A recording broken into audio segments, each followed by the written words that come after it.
ഒരു ചെറിയ നെല്ലിക്ക വലിപ്പമുള്ള വാളൻപുളിയാണ് എടുത്തിരിക്കുന്നത്. വെള്ളത്തിലേക്കിട്ട് നമുക്കൊന്ന് കുതിരാനായിട്ട് മാറ്റി വയ്ക്കാം.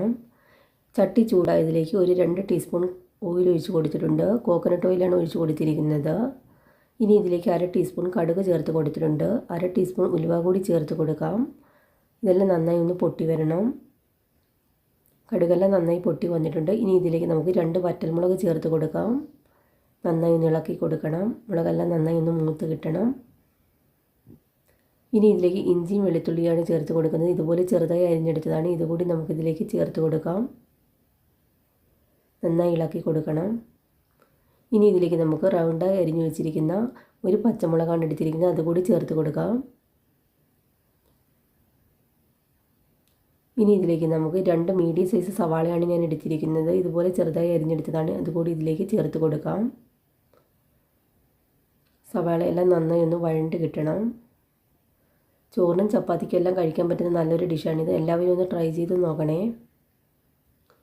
സവാളയൊക്കെ പെട്ടെന്ന് വഴണ്ട് കിട്ടാനായിട്ട് നമുക്കിതിലേക്ക് കുറച്ച് ഉപ്പുപൊടി ചേർത്ത് കൊടുക്കാം. ഇത്രയും മതിയാകും. ഇനി ഇതെല്ലാം കൂടി നന്നായി ഒന്നുകൂടി ഒന്ന് ഇളക്കി കൊടുക്കണം.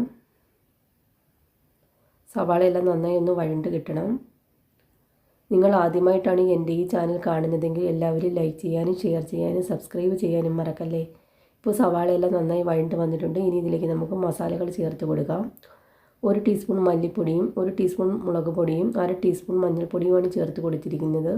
ഇനി ഇതിൻ്റെ പച്ചമണം എല്ലാം മാറിക്കിട്ടാനായി നന്നായി ഒന്ന് ഇളക്കി കൊടുക്കണം.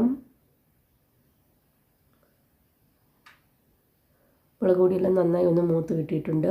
ഇനി ഇതിലേക്ക് നമ്മൾ എടുത്തു വെച്ചിരിക്കുന്ന പുളിവെള്ളമാണ് ചേർത്ത് കൊടുക്കുന്നത്. നന്നായി ഇളക്കി കൊടുക്കണം. ഇനി ഇതിലേക്ക് നമുക്ക് ഗ്രേവിക്ക് ആവശ്യമുള്ള ചൂടുവെള്ളമാണ് ഞാൻ ഒഴിച്ച് കൊടുക്കുന്നത്. ഇത്രയും മതിയാകും.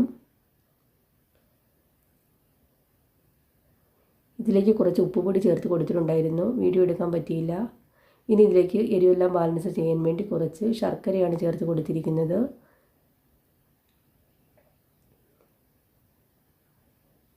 ഇപ്പോൾ കറിയെല്ലാം നന്നായി കുറുകി വന്നിട്ടുണ്ട്. ഉപ്പൊക്കെ ഉണ്ടോ എന്ന് നമുക്കൊന്ന് നോക്കാം.